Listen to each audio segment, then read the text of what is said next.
Natalia's POV. Anong ginagawa mo rito, Mateo? Walang ganang tanong ko. Hinayaan kong nakabukas ang pintuan, at pumasok na ulit ako sa loob. Mag-usap tayo, Natalia. Wala na tayong dapat na pag-usapan. Dirdireko ako sa paglalakad, papunta sana sa kwarto ko, pero hinila ni Mateo ang braso ko, kaya napaikot ako paarap sa kanya. Meron. Marami. Pagpupumilit pa ng binata, tiningnan ko siya ng walang kabuhay-buhay. Tapos na tayo, Mateo. Kahit na ano pang sabihin at gawing paliwanag mo sa akin. Wala na rin namang mangyayari. Kalimutan mo na kung ano man ang namagitan sa atin noon. Kalimutan mo na ako, dahil gusto ko na ng tahimik na buhay. Tinitigan ako ni Mateo nang parang hindi makapaniwala, sa lahat ng mga sinabi ko. Natalia, mahinang sambit niya sa pangalan ko, pero wala nang epekto yon sa akin. Bigla ay parang naging bato ang puso ko, para sa kanya. Makakaalis ka na, Mateo, at huwag ka nang babalik pa.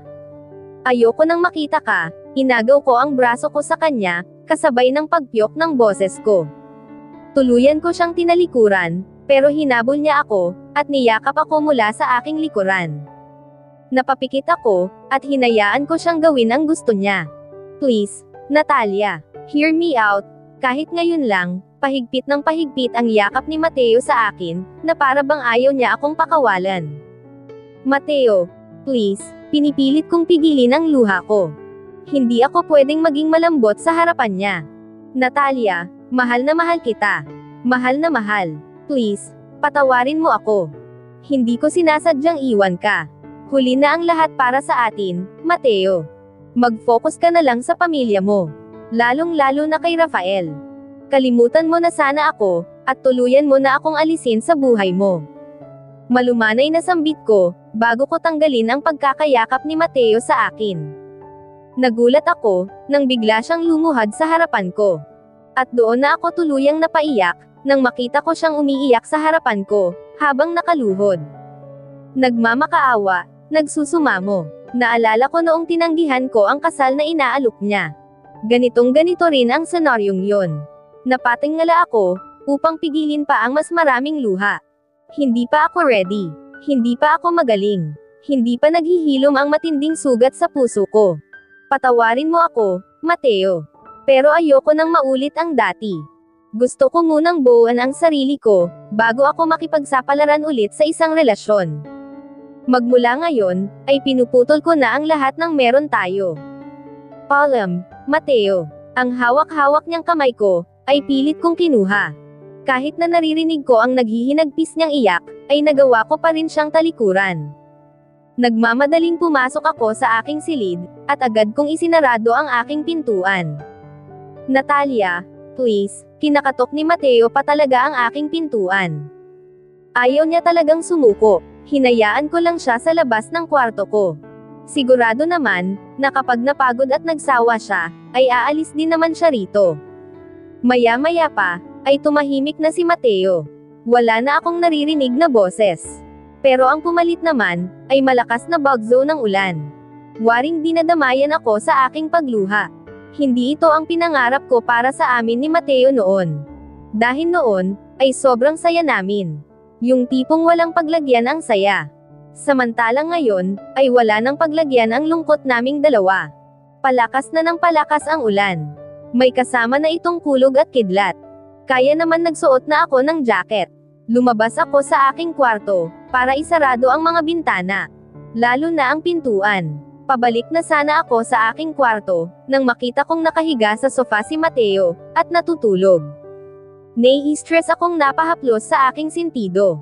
Buong akala ko, ay umuwi na siya, pero hindi pa pala, at nagawa pa niyang matulog rito. Ano bang iniisip niya? Hindi ba niya alam, na hahanapin siya ni Jasmine? Haze, sa inis ko, ay nilapitan ko siya. Gigisingan ko sana siya, pero paghawak ko sa noo ni Mateo, ay sobrang init niya. Nako naman, bakit dito ka pa inabot ng sakit mo? Dumagdag ka pa talaga sa isipin ko. Hindi ko naman siya pwedeng pabayaan ng ganyan, kaya kumuha na lang ako ng maliit na planggana na may tubig. Saka ko siya pinunasan. Pagkatapos ko siyang panasan, ay nagluto naman ako ng mainit na sabaw, para mainaitan ang kanyang sikmura. Sinilip ko rin ang aming medicine cabinet. Mabuti na lang talaga, at laging may nakahanda si nanay na gamot. Mateo, gising. Nilalagnat ka. Nangangaligkig siya, kaya naman kumuha ako ng kumot para sa kanya.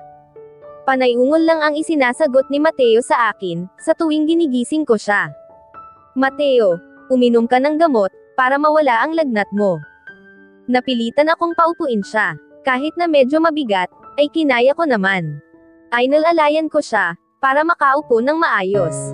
Isinandal ko siya sa balikat ko, para mapahigop ko ng sabaw. Heto, kumain ka kahit konti, para malamnan ang tiyan mo. Ngumanga siya ng konti, kaya konti lang din ang naisubo kong pagkain.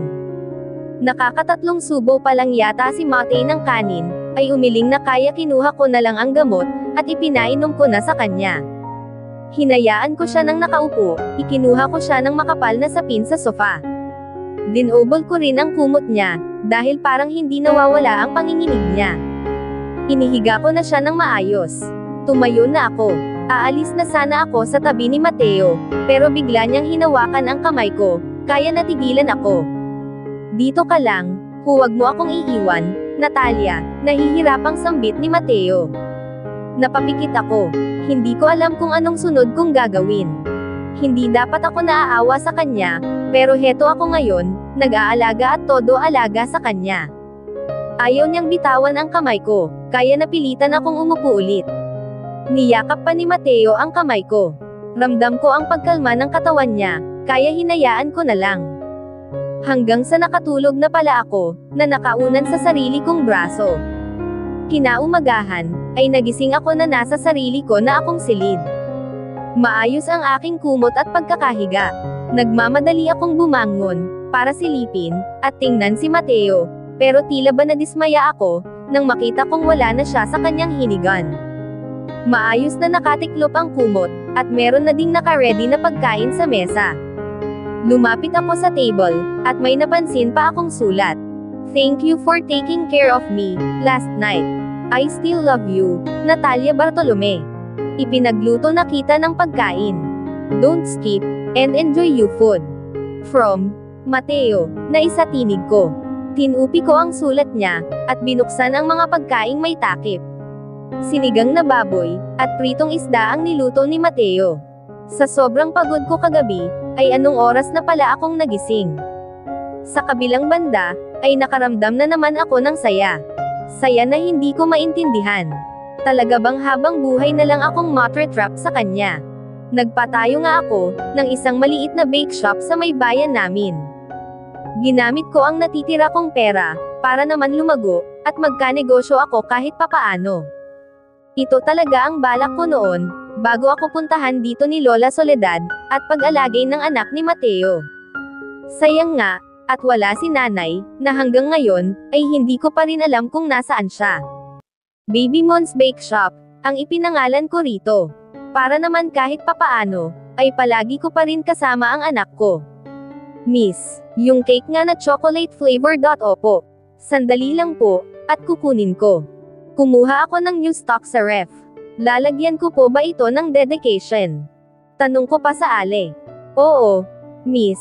Aniya, kaya binigyan ko siya ng maliit na papel, para doon niya isulat ang nais niyang ipasulat. Ito, Miss, pagkasyahin mo na lang. Medyo mahaba kasi ang pangalan ng anak ko. Paalala pa ng medyo may edad ng babae. Ngumiti naman ako sa kanya ng bahagya, bago ko binasa ang pangalan. Napalunok ako, dahil 3 pangalan nga ito, na pinagsama-sama, pero carry lang naman. Nang matapos ko nga ay ibinigay ko na ang cake sa Ale. Ito na po ang cake nyo. Salamat po. Salamat din, hiha. Alam mo bang pangatlong bili ko na ito sa iyo? Aba, napakasarap mong mag-bake. Hayaan mo, at pag nag-1 taon ang anak ko, ay sayo ako kukuha ng maraming cakes, at cupcakes. Tuwang-tuwa na sabi niya. Nako, maraming salamat po. Aasahan ko po yan. Pagkaalis nga ng Ale, ay dumating naman si Diego. May dala na naman siyang pagkain para sa akin. Siya na rin ang naglagay nun sa plato, saka ako tinawag. Natalia, halika. Kumain ka na muna. Ako na muna ang bahala dyan. Tawag niya sa akin. May inaasikaso pa nga ako, at may bumili naman ng 3 cupcake. Nang wala nang bumibili, ay lumapit na ako kay Diego. Wow! Mukhang masarap. Sinong nagluto? Lutong bahay lang kasi ito, at sigurado akong hindi galing sa restaurant. Si Nay Teodora, dinamihan niya nga ang luto, at dalhan raw kita. Ang sweet talaga ni Nanay Teodora. I giggle, until magsalita si Diego. Ako ang nagdala, kaya dapat na ako ang sweet sa paningin mo. Inirapan ko naman si Diego, sabay upo sa upuan na may table, nakakasya lang ang 2 tao. Nako, ayan ka na naman. Kumain ka na nga. Oo na, alam ko na. Babastedin mo na naman ako. Buti alam mo yan, saad ko, kaya nagtawanan kaming 2.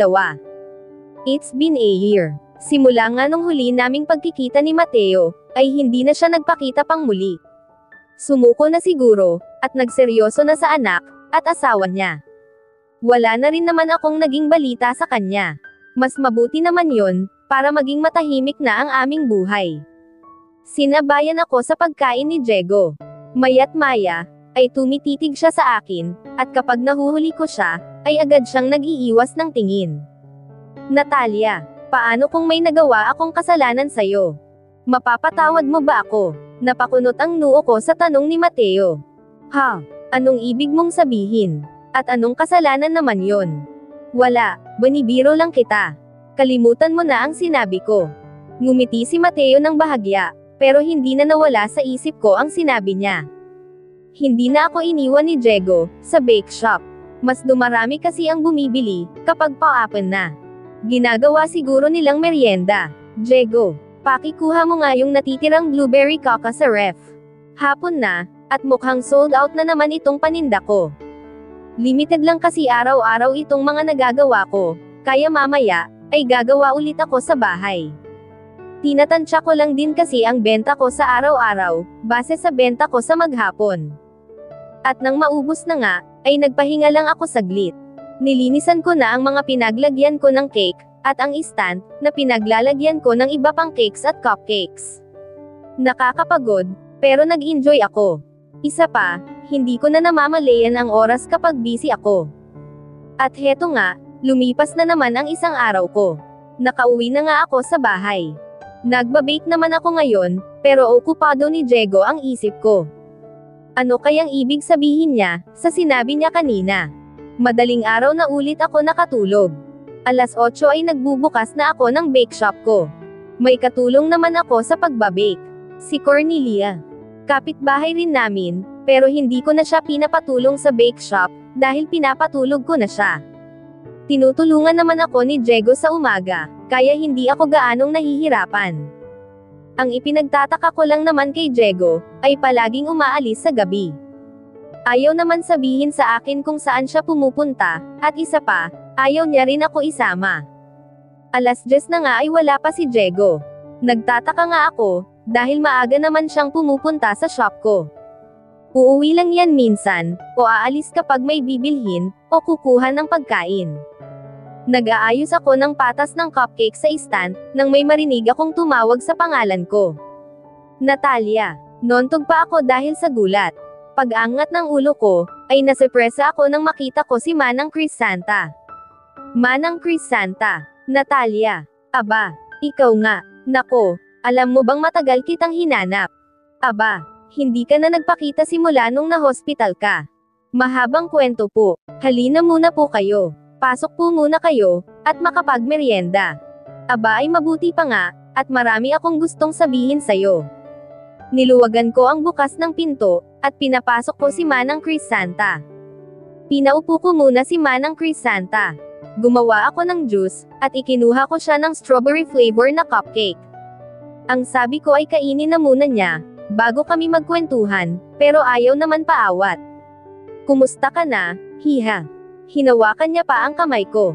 Ngumiti naman ako. Na-miss ko rin si Manang Crisanta. Siya na rin kasi ang tumayong nanay sa akin doon sa mansion. Mabuti naman po, Manang.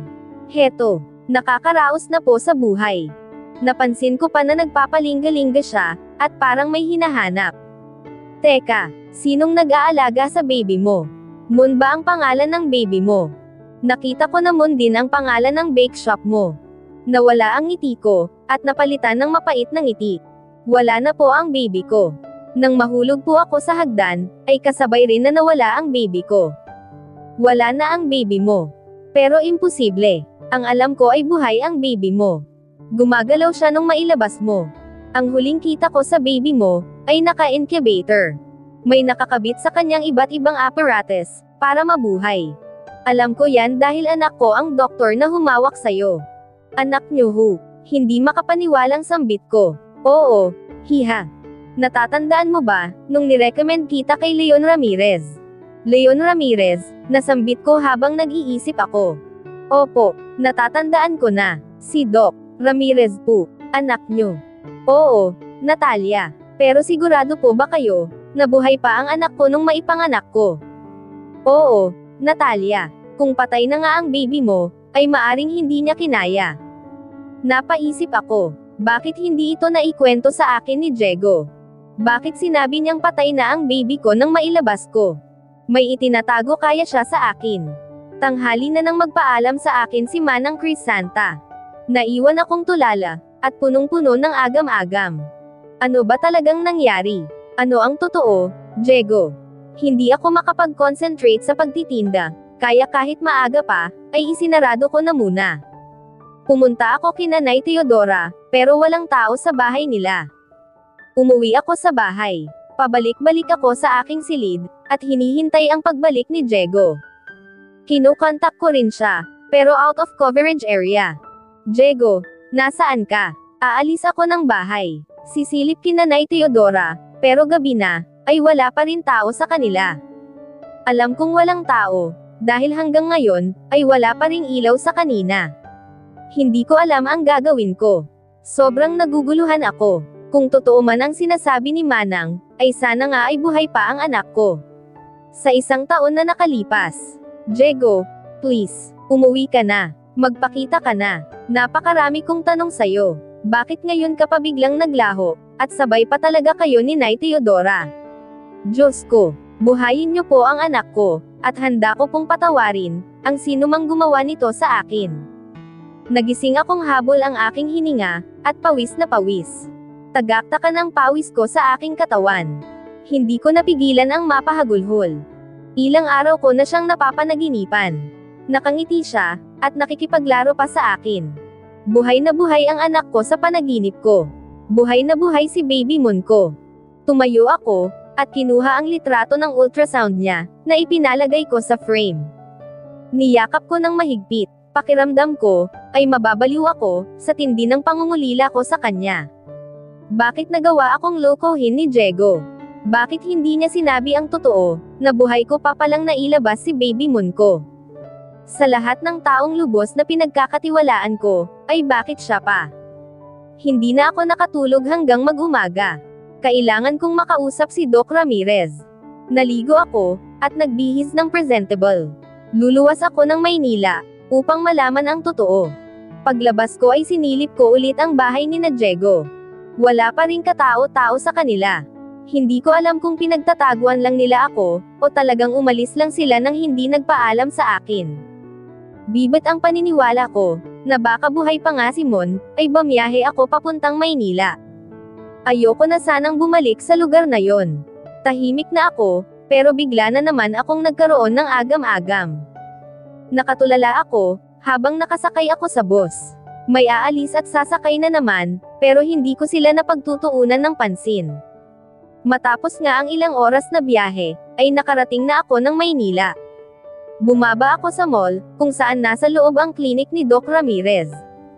Hindi ko alam kung bakit ako nakaramdam ng pananabik. Pumasok ako sa loob. Hinanap ko ulit kung saan siya nakapwesto, noong nagpa-check up ako, pero bakit parang hindi ko na makita ang klinik niya. Akala ko ay maling floor lang ang napuntahan ko, pero sa tingin ko naman ay tama ako. Wala na ba yung dating klinik? Naisatinig ko, Miss. Wala nang klinik dyan, napalingon ako sa nagsalita. Isa siyang matandang lalaki. Saan daw po lumipat? Hindi na siya nagtayo ng bagong klinik. Umalis na si Doc Ramirez. Sa pagkakaalam ko, ay nang ibang bansa siya, at doon na ipagpapatuloy ang profession. Baka kasi mas malaki ang offer sa kanya doon, kaya mas napili niya doon. Umalis po. Oo, hiha. Maghanap ka na lang ng ibang klinik. Marami naman dyan, ngumiti na lang ako kay Manong. Pagkaalis niya sa harapan ko, ay tila ba nakaramdam ako ng pagod. Bakit all of a sudden, ay wala silang lahat? Hindi ba, at anak siya ni Manang Crisanta? Bakit hindi niya nasabi sa akin, na umals pala si Doc Ramirez? Talaga bang pinagtataguan nila ako? Wala nang ibang pumasok sa isip ko, kundi puntahan si Manang Crisanta. Sigurado naman akong wala doon si Mateo. Si Jasmine lang siguro, pero okay lang. Ang kailangan ko ay makausap ko si Manang Crisanta. Sumakay ako ng tricycle, at malayo pa lang, ay bumaba na ako ay nilakad ko na lang ang papasok sa may mismong gate. Maingay kasi ang tricycle na nasakyan ko. Exclusive subdivision kasi ito, kaya naman rinig na rinig yon, kung sakaling magpapahatid pa ako hanggang dito sa gate. Dati-rati, ay pabalik-balik lang ako rito na walang kaba. Pero ngayon, ay halos tambulan na ang puso ko. Eksakto iba na ang guard. Hindi na ako nito kilala. Manong guard, pwede ba akong pumasok sa mansion ng Acosta? Bakit, miss? Kano-ano ka ba nila? Kano-ano? Nag-isip ako ng pwede kong isagot. Ano nga ba, Manong guard? Ako ang bago nilang maid. Maid. Nakakunot ang noo ni Manong guard, at talagang sinuri pa akong mula ulo hanggang paa. Nasaan ang mga gamit mo? Gamit? Ano kasi, Manong? Interview pa lang po pala. Hindi pa po sure, kung makakapasa ako, ngumiti ako ng bahagya kay Manong guard. Sige na, Manong. Hinihintay na ako ni Manang Crisanta. Naiihi na rin pati ako, kinipit ko pa ang gitnang hita, kung natila ba nagpipigil ako ng ihi. Itatawag ko muna sa loob. Manong, hindi na po kailangan. Kilala naman nila ako, kahit si Manang Crisanta na lang po. Sige na, Manong, baka maihi pa ako sa pantalon ko. Sige ka po, pananakot ko. Sana yumapekto kay Manong. Siya, sige, pumasok ka na. Pakisulat na lang dito sa logbook ang pangalan mo. Nakahinga ako ng maluwag, at abot-tay nga ang naging ngiti ko. Isinulat ko sa logbook ang buong pangalan ko, at pagkatapos nga ay pumasok na ako sa loob. Sa likuran pa ako dumaan. Nakita pa nga ako ng bagong hardinero. Nakita ko pang naglalaba si Belinda. At nang makita niya ako ay hindi siya makapaniwala. Ate Natalia. Inilagay niya pa ang kamay niya sa may noo, na para bang nasusulo sa araw. Belinda, agad ko siyang nilapitan, at niyakap ng mahigpit. Namiss ko rin talaga ang isang ito, anong ginagawa mo rito? Babalik ka na ba? Hindi, gusto ko lang makausap si Manang, kaya naglakas loob akong pumunta rito. Nandyan ba ang mga amo mo? Paninigurado ko, wala sila rito. Umalis na rin sina Ma'am Olga at Ma'am Jasmine. Kasama nga nila si Rafael sa Amerika. Namimiss ko na nga ang batang yon, wika ni Belinda, sa malungkot na tinig. Kahit ako, ay nakaramdam rin ng lungkot para kay Rafael. Kung ganon, ay umalis na pala si Jasmine. Si Mateo. Kasama ba? Si Senyor ito Mateo naman, ay hindi na dito umuwi, pero ang alam ko ay nasa Singapore siya ngayon. Pinuntahan niya si Lola Soledad, dahil nasa hospital daw ito. Ang alam ko pa, ay naghiwalay na din sila ng tuluyan ni Senyorita Jasmine. Naghiwalay. Hindi makapaniwalang sambit ko. Oo. Simula nung umalis ka rito, ay araw-araw na lang silang nag-aaway. Awang-awa nga ako kay Rafael, dahil palagi na lang umiiyak sa kwarto niya. Kapag nag-aaway ang mommy at daddy niya, ay laging nagtatakip ng tainga. Nakaramdam ako ng awa para kay Rafael, and at the same time, ay sinisisi ko rin ang sarili ko. Kung nag-isip lang sana ako, at hindi ko sana pinatulan si Mateo, ay hindi yun mangyayari kay Rafael. Umuwi ako, nang mas dumami pa ang palaisipan. Hindi ko na rin kinausap si Manang Crisanta, dahil wala raw ito doon. Akala ko nga ay umalis na rin, pero nakahinga naman ako ng maluwag, nang sabihin ni Belinda, na nasa palengke lang ito, at namimili ng mga stocks. Pagkarating ko sa bahay, ay nakabukas ito. Nagtaka naman ako, dahil alam kong isinarado ko ito, at inilock pa bago ako umalis.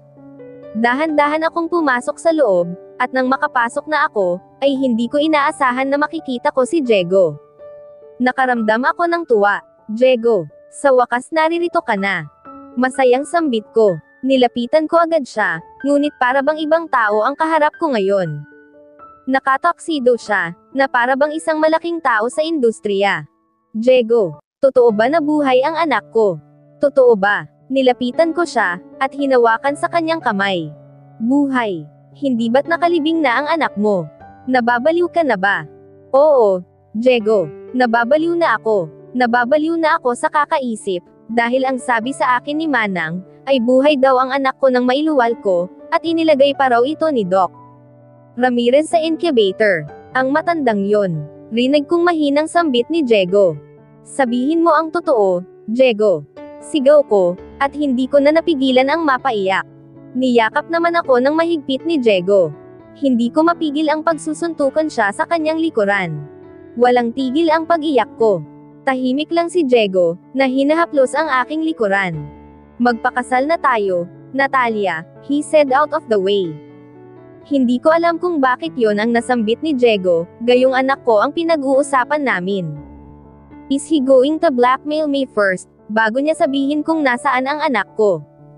Ano ba yung sinasabi mo, Diego? Kasal. Nahihibang ka na ba? At saka, saan ka ba nanggaling? Nung nakaraan pa kita hinahanap, hindi ka umuwi. Isinama mo pa yata si Nay Teodora. Inisip ko na lang na banibiro niya lang ako, ngunit panay ang salita ko rito, pero hindi si Diego nagsasalita. Tumayo lang siya, at tinalikuran ako, kaya sinundan ko siya. Diego, ano ba? Magsalita ka naman, saad ko, ngunit natigilan ako, nang humarap siya sa akin. Madilim ang aura, at nagtatadyes ang mga bagang. Nagulat pa ako, nang bigla niya akong hawakan sa aking pulsuhan. Diego, nahihintikutang sambit ko. Marry me, or hindi mo na makikita ang anak mo. Nanlaki ang mga mata ko. Hindi ko maipaliwanag ang nararamdaman ko.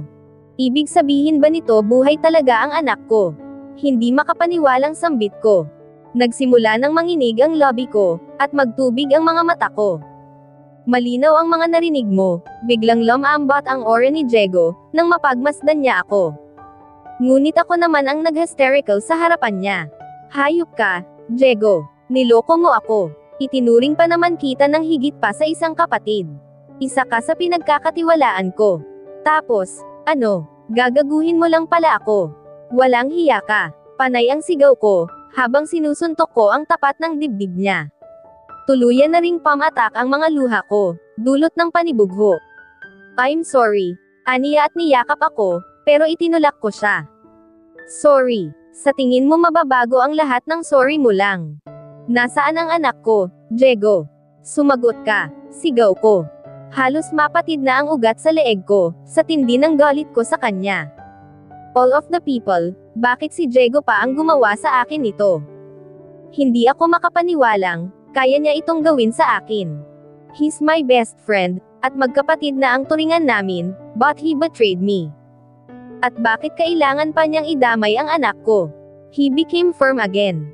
Tumalikod ulit sa akin, at humarap sa labas ng bintana, bago nagsalita. You heard me, you're liar. Marry me first, Natalia. Lalong tumindi ang galit ko para sa kanya. Pakiramdam ko ay naninikip na ang dibdib ko, at nahihirapan na akong huminga. Anong klaseng kondisyon yan, Diego? Huwag mong sabihin, nagulat ako nang humarap siya sa akin, at mula sa malapit sa bintana, ay unti-unti siyang lumapit sa akin, habang nanlilisik ang mga mata. Oo, Natalia, hindi ka nagkakamali ng iniisip. Mahal na mahal kita, simula pa nung mga bata tayo. Kaso puro ka Mateo. Mateo, kaya hindi mo ako napapansin. He looks wasted now, dahil sa pagsabunot niya sa kanyang medyo mahaba ng buhok. May kaunti na ring balbas na tumutubo sa baba niya. Para bang bigla siyang naging ibang tao. Hindi ko na siya kilala, Diego, please. Huwag mong gawin sa akin ito. Alam mong hindi ako pwedeng magpakasal sa'yo. Pumiyok pa ang boses ko sa dulong sinabi ko. It's up to you. Pero pag-isipan mo munang mabuti ang mga sinabi ko, Natalia. Aniya, tumitig muna siya ng diretso sa akin, bago siya lumabas ng bahay, at tuluyan ng umalis.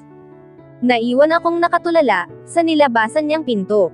Hindi ako makapaniwalang, kayang gawin ni Diego sa akin ang bagay na ito.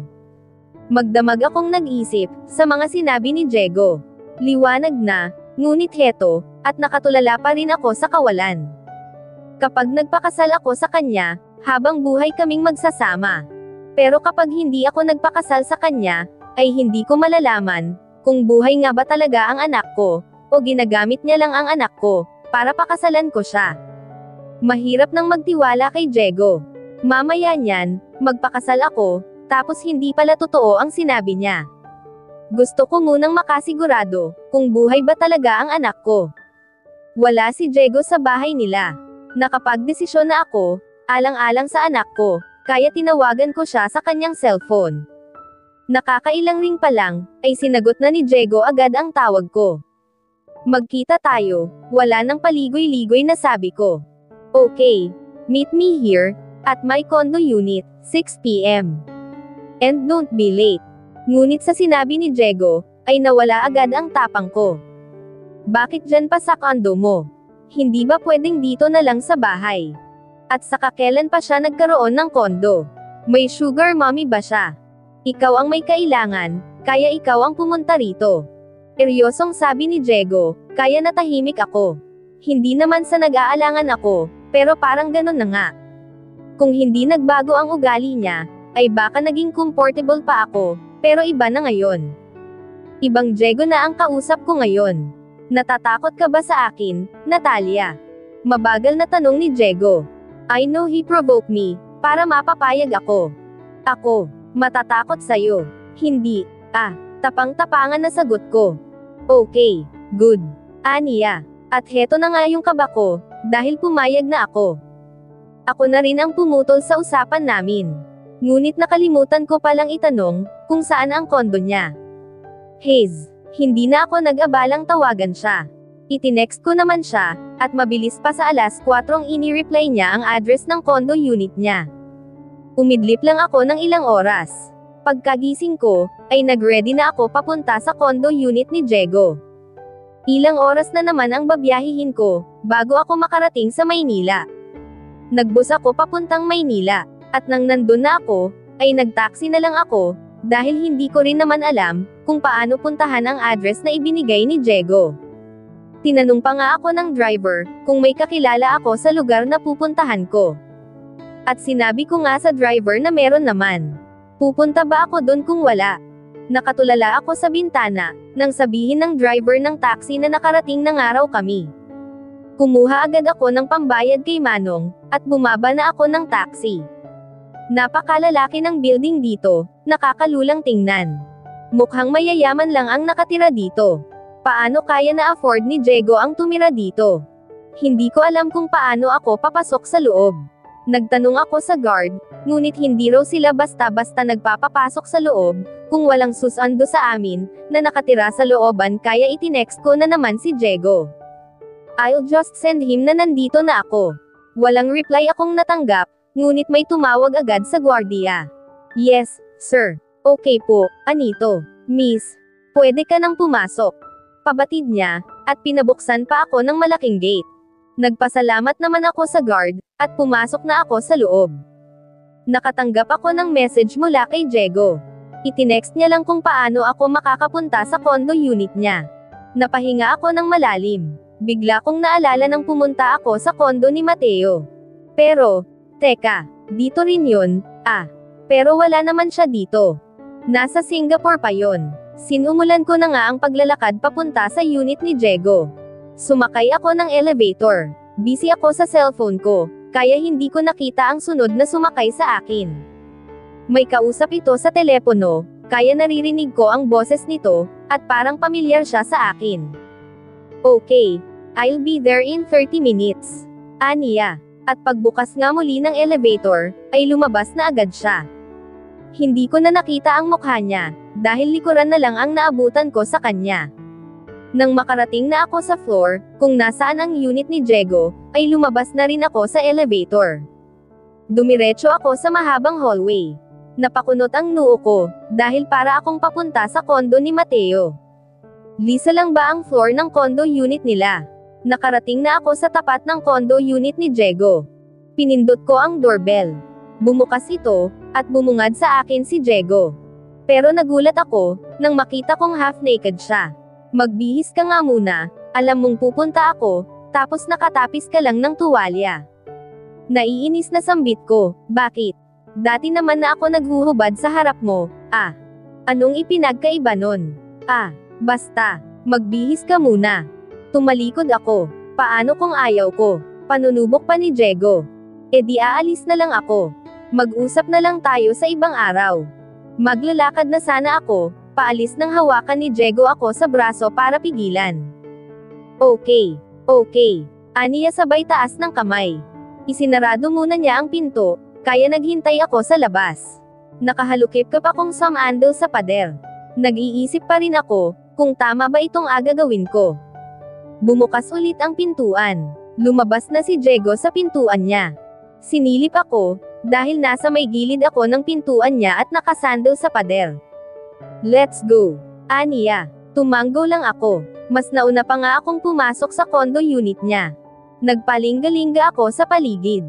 Maganda ang kabuuan. Lalaking lalaki ang datingan. Gray at black lang ang kulay na makikita sa loob.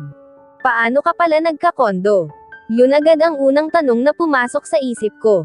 I own this. Maikling sagot niya. Sarili mo. Drug dealer ka na ba ngayon? Kaya nagkapera ka ng malaki, at nagka-condo ka? Hindi makapaniwalang tanong ko. Ganyan ba kababa ang tingin mo sa akin? Kumuha si Diego ng tuwalya, at tinutuyo niya ang buhok niya. Noon, hindi, tipid na sagot ko. At ngayon, aniya na tila ba naging interesado sa sasabihin ko. Nagbago kang bigla, Diego. Bigla na lang parang hindi na kita kilala. Nginisya niya ako. Lahat ng tao nagbabago, Natalia. Lahat, kahit naman ikaw, nagbago ka. Sinumbatan ba kita? Diego, huwag mong ilihis ang usapan natin. Maupo ka na muna. Kukuha lang ako ng makakain natin. Niluto ko ito kanina. Ang tagal mo kaya, lumamig na, umalis siya sa harapan ko, at dumiretso sa mini kitchen niya. Umupo ako sa sofa. Ang nasa harapan nito ay TV. May center table din sa unahan ng sofa. Isa-isa niyang inilalagay sa microwave ang mga pagkain. Para siguro uminit ulit, binuhay ko ang TV niya. Nasa ibabaw lang naman ng table ang remote, kaya mabilis ko lang itong nakita. Pagkabuhay ko, ay agad ko rin na-i-off dahil sa gulat, bold. Kaagad akong tumingin kay Diego. At ang gago. Tawang-tawa pa. What's the matter? Tanong pa talaga niya. Gago ka talaga. Alam mong pupunta ako rito, tas ganito ang bubungad sa akin. Sermon ko sa kanya. Tinuwanan naman niya ulit ako. Sus, okay lang yan. Halika na. Kumain na tayo. Bigla ay parang bumalik siya sa dating Diego. Tumayo na ako, at lumapit na sa hapagkainan. Ipinaghila pa niya ako ng mag-ara niyang upuan. Saka ako nilagyan ng tablecloth, sa ibabaw ng aking hita. Nagmistula tuloy na para kaming nasa isang mamahaling restaurant. Ang dami pa niyang hinandang pagkain, samantalang dalawa lang naman kaming kakain. Umupo siya sa harapan ko. Nakatingin lang ako sa kanya, habang kumukuha siya ng pagkain, at inilalagay sa plato niya. Nang mapuno niya yon, ng iba't ibang pagkain, ay iniangat niya ang plato ko, at ipinalit niya ang platong nilagyan niya ng mga pagkain kanina. Kain ka na, sabi pa ni Diego. Naglagay na rin siya sa plato ng pagkain. Hindi mawala-wala ang paninitig ko sa kanya. Si Diego ba talaga itong nasa harap ko, o kakambal lang niya? Nagsimula na kaming kumain. Tahimik lang kami, at pawang kubyertos lang ingay na maririnig. I cleared my throat. Uminom ako ng tubig, bago ako nagsimula ng pagsasalita. Diego, yung tungkol nga pala kahapon. Kumain ka na muna, mamaya na tayo mag-usap, sabi niya. Tumango naman ako ng bahagya. Minadali ko na rin ang pagkain ko. Gabi na kasi, hindi pa kami nagsisimulang mag-usap. Pagkatapos nga naming kumain, ay pinaupo na ulit niya ako sa sofa. Si Diego na rin ang nagligpit ng pinagkainan namin, at ang mga leftover, ay inilagay niya sa ref. Pagkatapos niya sa kusina, ay umupo siya sa tabi ko, ngunit may espasyo pa naman. Hindi siya nagsasalita, kaya ako na ang nagsimula ng usapan. Diego, hindi na ako magpapaligoy-ligoy pa. Magpapakasal ako sa'yo, sa isang kondisyon. Humarap ako sa kanya. Anong kondisyon? Ipakita mo muna sa akin ang anak ko. Batid kong natigilan siya. Marry me first, Natalia. No, Diego. I want to be sure, dahil hindi biro ang kasal na sinasabi mo. Hindi rin ako sigurado, kung totoo ang sinasabi mo. Seryoso ako, pero siya, isinandal niya lang ang likuran niya ng maayos sa sofa. Ang mga braso niya, ay inilagay niya sa batok niya, okay. Sasabihin ko bukas kung nasaan siya. Pagkasabi niya nun, ay tumayo ako. Oh, saan ka pupunta? Napatayo rin si Diego. Aalis na. Gabi na. Baka wala ka ng masakyan pa uwi sa atin, napaisip ako, pero hindi naman pwedeng dito ako matulog sa kondo ni Diego, kaya nag-isip ako ng pwedeng alibay. Hindi ako uuwi sa atin. Nandito si Leslie sa Manila, kaya sa kanila na muna ako makikitulog. Magkita na lang ulit tayo bukas. Naglakad na ako papuntang pintuan. Okay. I'll text you the address bukas, kung saan tayo magkikita. Inihatid niya ako hanggang sa may pintuan. At pagbukas ko nga ng pintuan, ay halos mahigit ko ang hininga ko, dahil nasa labas ng pinto si Clark at si Mateo. At dito na po nagtatapos ang 15 kabanata ng ating kwento, at sana'y muli niyo po akong samahan sa mga susunod pang kabanata. Maraming salamat po, ingat po tayong lahat.